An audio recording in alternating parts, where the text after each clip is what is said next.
შეიძლება თუ არა ნიშანი იწერებოდეს ყოფაქცევაში? არა, არ შეიძლება. მოსწავლე ფასდება კონკრეტულ საგანში მიღწეული შედეგის მიხედვით.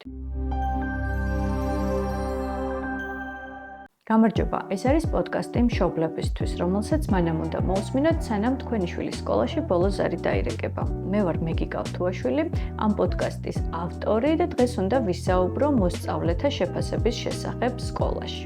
მანამდე აუცილებლად მინდა რომ მადლობა გადავუხადო My Comfort Homes, რომელიც არის ჭკვიანი მოწყობილობების ვებ-პორტალი, ერთ-ერთი ყველაზე სანდო ონლაინ მაღაზია დღეს საქართველოში და ჩემი გადაცემის წარმოდგენი. ხოლო თქვენ თუ გყავთ სასკოლო ასაკის ან სკოლამდელი ასაკის შვილი, არ გადადოთ, გამოიწერეთ ჩემი YouTube არხი, იმიტომ რომ მე გესაუბრებით იმაზე, რასაც სხვაგან ვერსად მოისმენთ. მოსწავლის შეფასება ხშირად ხდება ხოლმე კონფლიქტის მიზეზი მასწავლებელსა და მშობლებს შორის.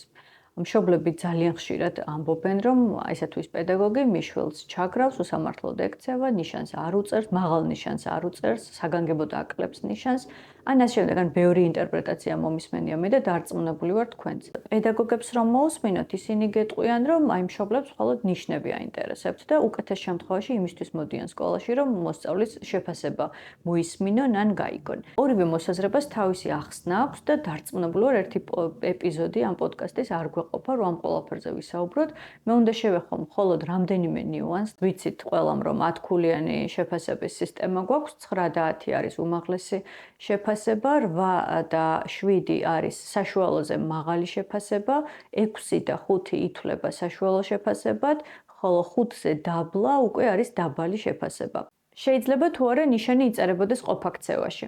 არა, არ შეიძლება.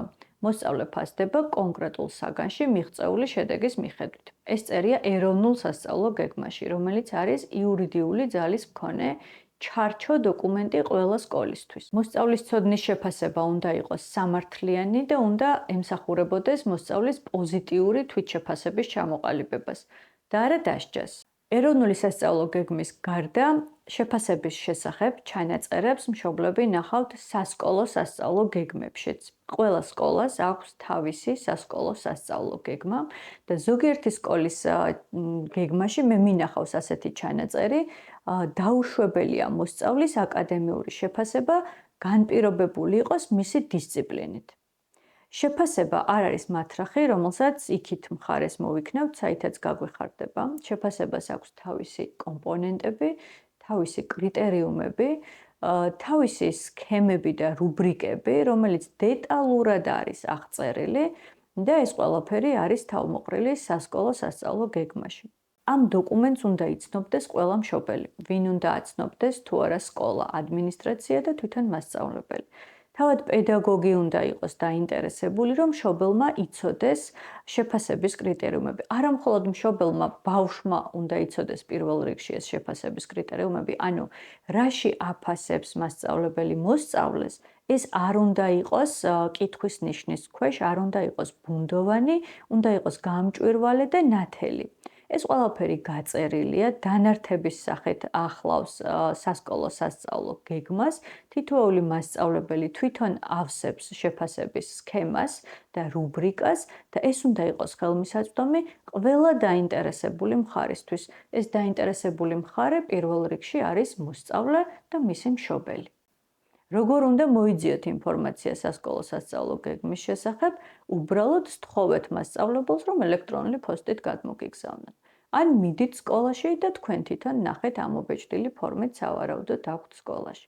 მოკლედ, ეს არ არის პრობლემა, რომ მშობელმა და მოსწავლემ გაიგონ, რაში იწერება ნიშანი, იმიტომ რომ ნიშნის წერა არ არის დასჯა მოსწავლის.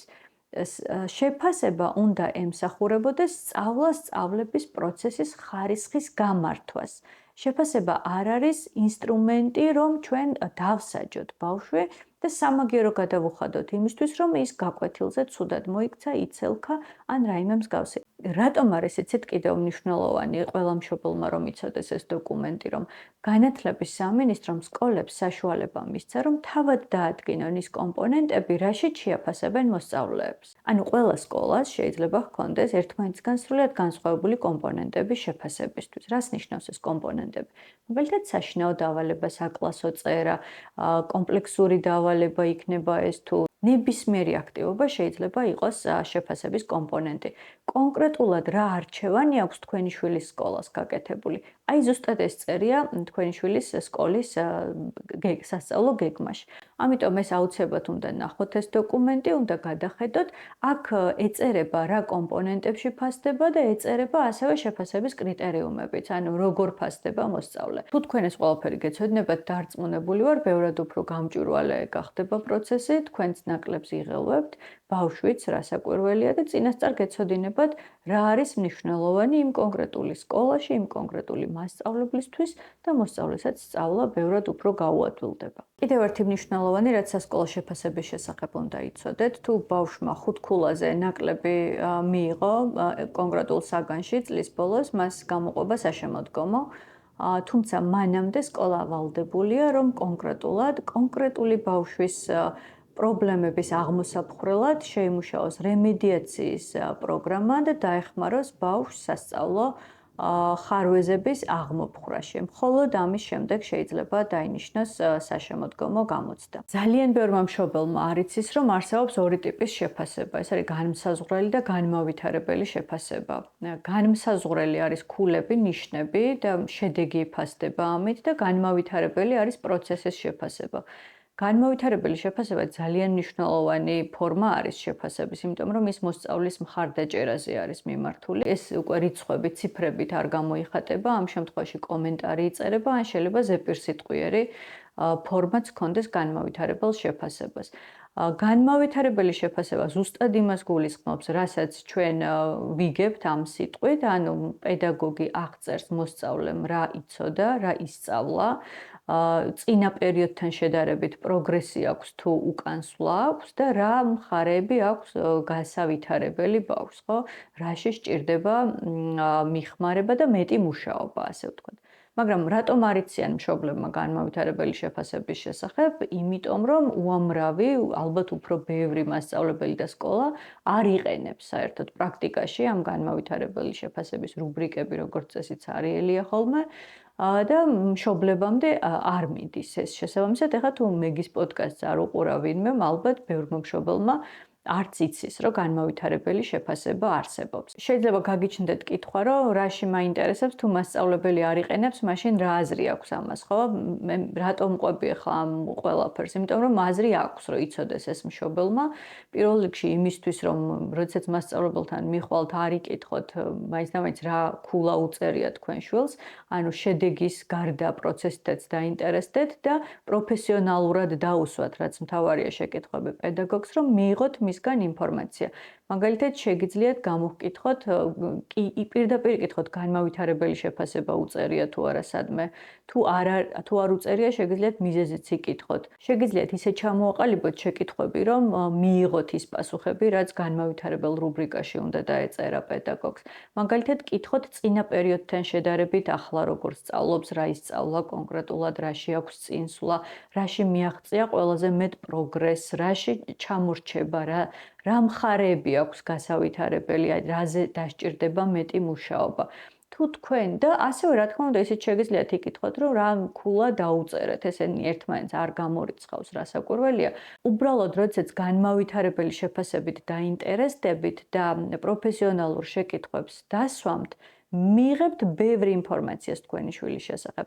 და უფრო მეტიც, იმასაც გაიგებთ, მასწავლებელი როგორ იცნობს თქვენ შვილს, იმიტომ რომ ძალიან ხშირად ხდება, რომ მშობელი იცნობს თავის შვილს, პედაგოგი იცნობს თავის მოსწავლეს და არც ერთი არ იცნობს პიროვნებას. არადა ძალიან მნიშვნელოვანია, რომ მშობლებმაც და მასწავლებელმაც ბავშვში დავინახოთ პიროვნება, მისი უნიკალური მახასიათებლები და აქედან გამომდინარე დავგეგმოთ მისი სწავლის პროცესი. დღეს სულ ეს იყო, მოკლედ მშობლებო, რაც აუცილებლად უნდა იცოდეთ სასკოლო შეფასების შესახებ არის ის, რომ შეფასებას არ არის სასჯელი, შეფასების გამოყენება უწესოდ არ შეიძლება, მათ შორის არ შეუძლია არც მასწავლებელს.